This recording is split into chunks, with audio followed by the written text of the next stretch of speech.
Halo e-commerce, balik lagi di iPod Ecom Podcast bareng aku Salsa dari Ilmu Komunikasi 2020.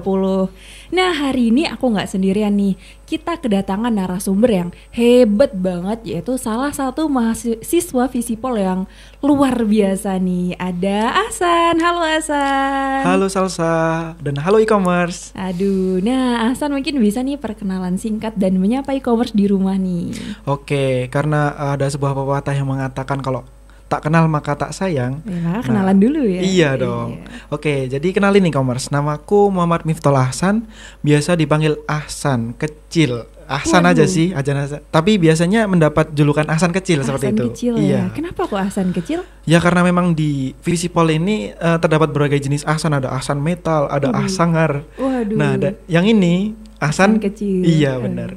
Jadi kalau ketemu Ahsan kecil ya ini dia Ahsannya. Iya, gitu ya. benar.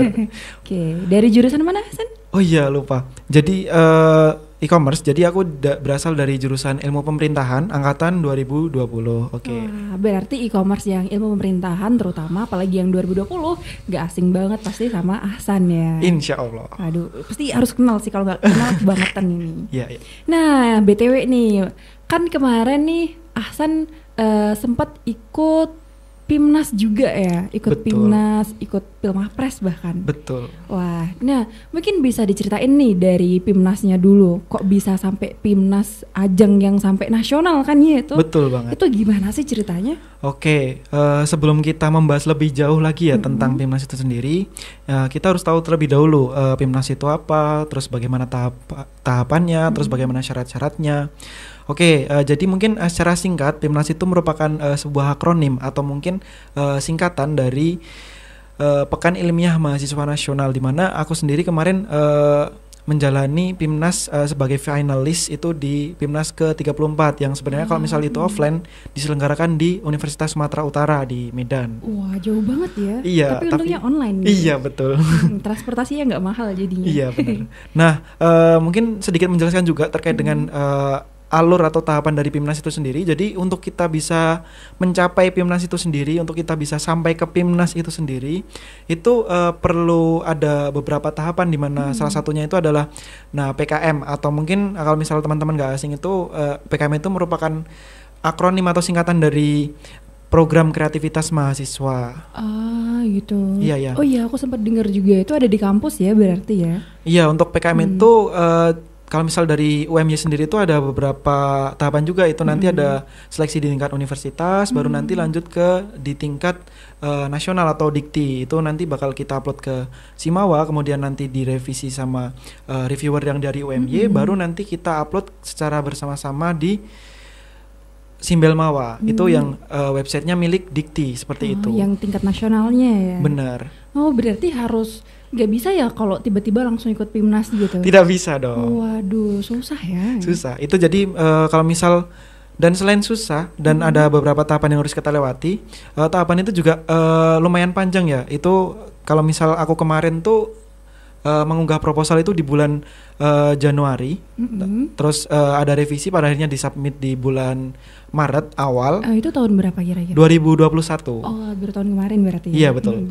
Nah, habis itu kita menunggu sekian bulan, yang aku waktu itu inget banget habis sahur, aku ngecek pengumuman di websitenya Simbelmawa, ternyata ada 2 skema PKM yang aku ikutin. Dari 3 proposal yang aku ajuin, itu ada 2 proposal yang didanai sama Dikti. Itu artinya lolos ya? Ya, itu lolos ke satu tahap lebih tinggi seperti itu. Itu baru satu tahapan yang kita lewati menuju ke Pimnas. Wah, panjang ya? Panjang banget. Nah, setelah itu setelah kita ada pengumuman lolos didanai, kita juga setelah itu melakukan apa yang udah kita janjikan di proposal. Kalau misalnya waktu itu aku lolosnya kan ada 2 skema. Yang pertama tuh GFK, Gagasan Futuristik Konstruktif.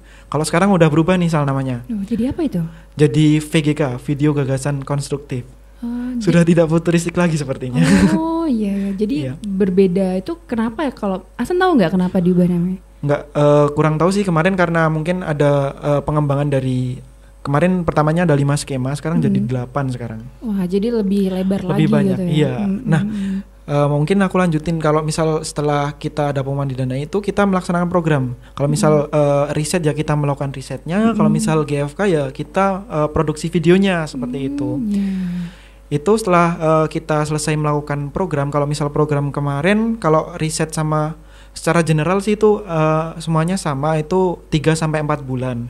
Jadi kalau aku ingat banget itu tuh dari bulan Mei itu sampai September itu. Itu lama jadi banget ya? iya itu lama banget. Nah, setelah September itu baru kita nanti bakal melewati tahapan selanjutnya setelah didanai. Oh, itu baru satu tahap ya? Iya. Astaga. Nah, itu tahapan yang selanjutnya itu namanya PKP 2. Itu ibaratnya kalau misal kita ngelaksanain sebuah program kerja itu monitoring dan evaluasi atau MONEV. Di sana kita ditanya tentang bagaimana risetnya, apakah ada kendala ini, kendala itu, Perkembangannya gitu perkembangannya ya. betul. Nah, setelah itu kita mengunggah laporan yang namanya itu laporan akhir, sama kalau misal GFK itu nanti kita mengunggah video yang udah kita Udah produksi dibuat. itu di YouTube seperti itu. Wah, berarti PKM dulu baru ke Pimnas. Pimnas, benar. Nah, kalau secara teknis atau secara mungkin kalau skala memang beda ya. Iya. PKM mungkin di kampus, Pimnas tuh seluruh Indonesia. Bukan. Oh, bukan. Terus Bukan. gimana tuh? Jadi kalau PKM bedanya? itu tetap skalanya nasional. Cuma di situ nanti ada satu tahapan lagi yang emang itu tuh menuju Pimnas gitu. Pimnas tuh hanya tim yang terpilih. Kalau misal PKM itu kan yang submit kalau misal tahun lalu kalau nggak salah itu sekitar 60.000 proposal. Itu yang didanai itu cuma 10%-nya atau 6.000 proposal. Oh, yang didanai itu ntar maju ke Pimnas gitu. Iya, itu nanti melaksanakan program dan tidak semuanya. Jadi yang ikut PKM, yang lolos didanai PKM itu belum tentu lolos ke Pimnas. Nah, itu kan aku dari 2 skema yang aku ikutin itu kan yang lolos cuma yang riset, di mana di situ aku menjadi anggota, dan alhamdulillah itu dari riset itu kita berhasil publish di Jurnal Ilmiah Ilmu Pemerintahan Universitas Diponegoro dan terindeks Sinta 3. Waduh, itu nerbitin jurnal tuh menurut aku hal yang cukup berat ya. Iya, benar. Udah penelitiannya berat, penulisannya juga berat, pokoknya berat semua. Iya, itu jadi ya seperti itu e-commerce. Jadi tahapan-tahapan kita bisa sampai ke Pimnas itu kita harus melewati beberapa tahapan tadi yang udah aku jelasin nih, Sal. Oke, mungkin seperti itu sih terkait dengan Pimnas 34. Ya, mungkin e-commerce dapat nih gambaran bisa sampai kan Pimnas tuh bergengsi gitu ya. Jelas, itu bergengsi banget karena ya Pimnas itu sendiri kan kita dituntut untuk menghadapi atau berkompetisi bersama universitas-universitas dewa seperti Airlangga, Gajah Mada, Diponegoro, UI terus bahkan. UI malah kalau misal dari yang tahun kemarin itu kurang banyak. Ya, yang paling banyak itu UGM itu sampai sampai 4 kali berturut-turut mendapatkan juara umum. Keren banget ya, menurut aku bisa sampai ke Pimnas tuh udah satu tahap yang luar biasa gitu kan, saingannya dari mana-mana gitu. Dan itu yang perlu kita highlight juga, kita kan mahasiswa kita di situ membutuhkan sebuah relasi gitu. Nah, di situ kita bisa memperluas relasi atau jaringan yang kita punya. Nanti kita dapat kenalan dari UGM, dari Airlangga, dari univ-univ dewa yang tadi saya sebutkan seperti itu. Nah, berarti mungkin tadi ya dari PKM dulu, setelah PKM baru ke Pimnas. Iya. Nah, setelah Ahsan tadi menjelajah di PKM, terus habis itu melanjutkan ke Pimnas, terus ya lanjut lagi ke Pilmapres ya. Iya. Wah, jadi Pilmapres nih e-commerce adalah ajang internal UMY ya, itu untuk pemilihan mahasiswa berprestasi nih. Nah, ini tingkat universitas. Oke. Mungkin boleh aku jelasin nggak, Sal? Boleh. Oke, nah kalau Pilmapres itu sendiri itu ada tingkat fakultas, sama kalau misal kita di tingkat fakultas itu mendapatkan 3 besar, itu nanti bakal lanjut ke seleksi tingkat universitas seperti itu, Sal. Yeah. Nah kalau misal itu pun juga ada beberapa persyaratan yang harus kita penuhi. Mungkin teman-teman e-commerce penasaran, itu yang pertama ada yang namanya itu CU atau capaian unggulan, di mana itu tuh akumulasi dari prestasi yang pernah kita dapat. Lalu nanti diakumulasikan, nanti itu mendapatkan sebuah poin. Nah, terus yang selanjutnya itu selain CU ada satu lagi yang namanya gagasan kreatif.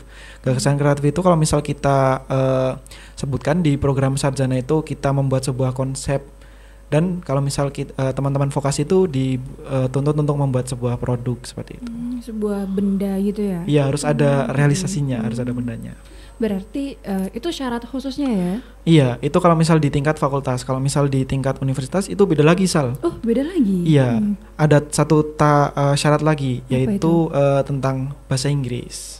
Oh, berarti Ahsan di fakultas dulu gitu? Iya. Setelah itu baru ke Universitas. Benar banget.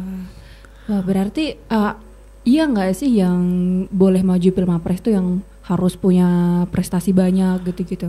Enggak sih teman-teman, karena ya emang apa ya, di sini aku sendiri pun prestasiku juga nggak banyak amat gitu, karena emang aku yakin di teman-teman Visipol di sini juga mungkin, atau teman-teman Univ 1 UMY itu ada banyak orang yang memang memiliki lebih banyak prestasi daripada aku. Cuma di sini yang perlu aku highlight itu adalah sebuah keberanian untuk mencoba seperti itu.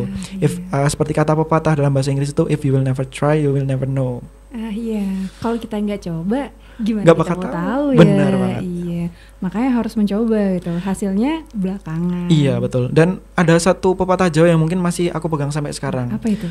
Kalau misal orang-orang Jawa tuh sering mengatakan wong pinter kuwi kalah karo wong bejo. Kalau dalam bahasa Indonesia itu orang pinter itu kalah sama orang yang beruntung. Jadi seperti yang disebutkan tadi, kalau misal kita aku bilang tuh di UMY mesti ada banyak orang yang lebih pinter, lebih punya banyak prestasi daripada aku. Cuma di sini mungkin aku jadi salah satu orang yang beruntung bisa ikut Pilmapres itu sendiri. Seperti itu, Salsa.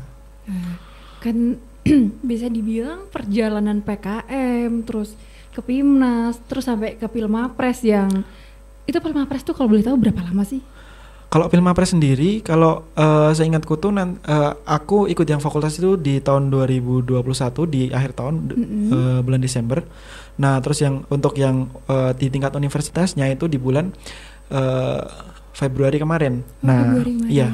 Dan sebelum kita memasuki seleksi di tingkat universitas itu ada satu tahapan yang itu tuh menurutku asik banget. Itu apa ya, kayak ya kita bisa berkumpul sama orang-orang hebat di UMY gitu loh, ibaratnya.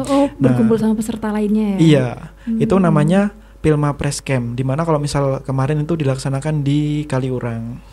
Jadi kayak semacam makrab gitu ya? Iya, makrab, cuma di situ kita tetap harus latihan terkait dengan video bahasa Inggris, sama yang satunya lagi itu terkait dengan presentasi yang akan kita ajukan pas grand final nanti, seperti itu. Berarti Ahsan termasuk salah satu yang lolos grand final? Iya, karena memang seluruh peserta yang ada di Pilmapres Universitas itu merupakan finalis dari jadi tetap ikut grand finalnya seperti itu. Dan di situ mungkin ada sebuah hal yang menurutku pengalaman pertama, karena memang di situ tuh kita presentasi di hadapan peserta lain, bahkan sebenarnya itu buat disiarkan secara langsung live di YouTube.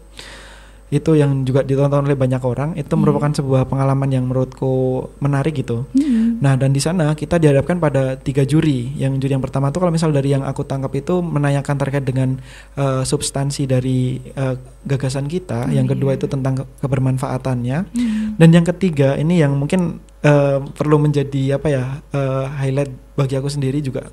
Itu juri yang menanyakan dengan menggunakan bahasa Inggris. Itu tanyanya tentang apa tuh yang pakai bahasa Inggris? Itu biasanya kalau misal pertanyaannya di translate secara kalau misalnya kita translate itu sebenarnya mudah untuk dijawab.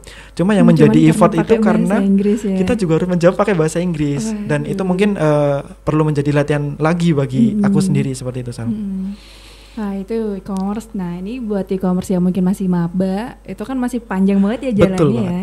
Itu bisa tuh disiapin dari sekarang. Mungkin skill bahasa Inggrisnya, sering ikut lomba mungkin ya. Betul. Terus ya IPK-nya juga berpengaruh ya berarti ya? Kalau IPK menurutku itu cuma syarat administratif. Oh ya, Sal, tadi ada satu hal yang aku lupa sampaikan ini nih. Apa itu? Nah, di capaian unggulan itu ada yang namanya bobot penilaian, di mana teman-teman kalau misal pengen merancang strategi untuk mendapat poin besar di Pilmapres itu nanti ada beberapa kategori. Yang pertama itu di kategori 1 tuh ada prestasi tingkat internasional, yang kedua tuh di tingkat regional, yang ketiga tuh di tingkat regional tuh seperti ASEAN gitu loh, Sal. Oh iya. Nah, yang ketiga tuh di tingkat nasional dan seterusnya sampai yang paling kecil itu di tingkat kampus atau universitas. Nah, terus ketika kita menjuari sebuah kompetisi itu, kalau misal kita individu ataupun kelompok itu juga ternyata berpengaruh sama bobot penilaiannya. Kalau yang sendiri lebih berat gitu atau gimana? Kalau kita menjual secara individu ya itu bakal Poinnya lebih gede ya, karena iya. kita kan butuh effort lebih gitu kan. Karena sendirian ya, mikir Iya, sendiri, nangis sendiri gitu. Aduh. Betul banget, seperti itu. Jadi kalau misal teman-teman e-commerce nih yang masih maba-maba ini mungkin bisa sedari sekarang mempersiapkan segala prestasi dengan strategi yang mungkin tadi kita melihat dari kategori-kategori tadi itu mungkin teman-teman bisa mengumpulkan dan juga kalau bisa bisa menyeimbangkan. Iya. Seperti itu Salsa. Nah, di perjalanan yang panjang banget nih, siapa sih orang-orang yang selalu nyemangatin Ahsan, yang berdiri di belakang Ahsan untuk selalu nyemangatin supaya Ahsan tuh terus maju gitu? Oke, tentang support system ya Sal berarti. Iya, betul. Support system itu menurutku juga sebuah hal yang berpengaruh bagi aku gitu. Yang pertama tuh adalah jelas keluarga ya. Keluarga itu yang selalu mendukung aku, maksudnya ketika aku mendaftar aku bilang sama orang tua, oh ya pada akhirnya terus beliau mendoakan yang terbaik untuk anaknya seperti itu. Yang kedua tentu teman-teman atau keluarga yang ada di sekitarku, kayak teman-teman yang ada di mungkin sahabat-sahabatku gitu. Terus mungkin ada salah satu support system yang mungkin itu punya pengaruh yang mungkin nomor 2 di bawah keluarga, yaitu seseorang yang mungkin tidak bisa saya sebutkan. Seperti seorang itu. yang spesial ya. Iya. Memang berarti peran support system tuh penting banget ya. Penting, soalnya ketika kita emang lagi berada di fase yang fase di titik terbawah ketika kita menghadapi sebuah kompetisi juga dan sebuah dinamika, itu support system tuh pasti selalu ada buat kita gitu, yang selalu mendukung kita gitu, sebagaimana namanya support system. Yes, bener banget sih, aku setuju sama Ahsan. Nah, dari pengalaman Ahsan yang menurut aku keren banget gitu kan, pokoknya luar biasa lah. Ada nggak sih pesan-pesan untuk e-commerce supaya mungkin terpantik, supaya semangat gitu? Oke, kalau misal untuk e-commerce sendiri, teman-teman e-commerce ini, mungkin aku di sini meng-highlight dari perkataan salah satu aktor yang ada di Visipol, tapi saya tidak mau menyebutkan namanya. Oke. Itu kenapa IPK itu hanya sampai 4? Karena yang 96%-nya itu berada di dinamika perkuliahan. Di mana itu ada kompetisi, ada pengembangan diri, terus ada organisasi tentu itu. Nah, kalau misal tentang Pilmapres tadi, kita hubungkan ke Pilmapres itu tidak hanya berkaitan sama prestasi juga loh, Sal. Itu ada hubungannya juga kalau misal teman-teman kenal sama Mbak Anissa Sophia itu. Beliau itu juga salah seorang aktivis dari aktivis sosial gitu. Dari yang aku kenal seperti itu, Sal. Jadi teman-teman e-commerce ini bakal lebih merasakan sebagai seorang mahasiswa ketika kita menghadapi dinamikanya seperti itu. Ketika kita nggak cuman kupu-kupu doang ya, kuliah pulang, tapi juga mengeksplor. Gitu. Iya, karena yang kita bakal lebih menjadi mahasiswa juga kalau misalnya kita tuh balance dari segala hal. Cuma itu emang susah banget. Iya, itu berat ya. Iya, benar. Berat banget gitu. Ya, nah itu mungkin e-commerce bisa diinget-inget nih. Kenapa IPK itu cuma 4? Nah, karena 96-nya dari dinamika yang ada di perkuliahan. Iya, benar banget. Jadi jangan membatasi diri hanya sekedar kuliah aja gitu. Karena ilmu yang lain itu juga penting ya, Hasan. Betul banget. Iya. Nah, boleh banget nih e-commerce setelah mendengar cerita Hasan yang panjang banget dari perjalanan PKM, Pimnas sampai Pilmapres. Itu ada butuh perjuangan dan itu sangat menginspirasi nih. Nah, e-commerce mungkin bisa mengikuti jejak Ahsan ya. Nggak berat kan Ahsan? Berat enggak ya? Berat mungkin. Berat tapi nggak apa-apa ya. Cuma tetap dicoba. Seperti tadi, if you will never try, you will never know. Iya, benar, terus diinget. Kalau kamu nggak mencoba, kamu nggak bakal tahu. Iya. Nah, e-commerce mungkin podcast kita hari ini itu aja bersama aku, Salsa dan Ahsan. Yang sangat menginspirasi banget. Ini aku insecure di sini. Tapi nggak apa-apa. Pokoknya Ahsan keren. Itu aja mungkin, semoga obrolan kita sore hari ini menginspirasi. Amin. Bisa teman-teman e-commerce yang mau ikuti jejak Ahsan harus semangat karena perjalanan kalian sangat panjang banget gitu. Betul. Kan. Betul. Nah, e-commerce bisa follow Instagram Ecom Radio di @ecom_radio dan Twitter kita @ecomradio. Bisa juga subscribe ke Spotify dan YouTube kita. Ada Ecom Podcast di Spotify dan Ecom Radio UMY ada di YouTube. Jangan lupa subscribe dan follow. Bye-bye. Bye-bye. Dadah.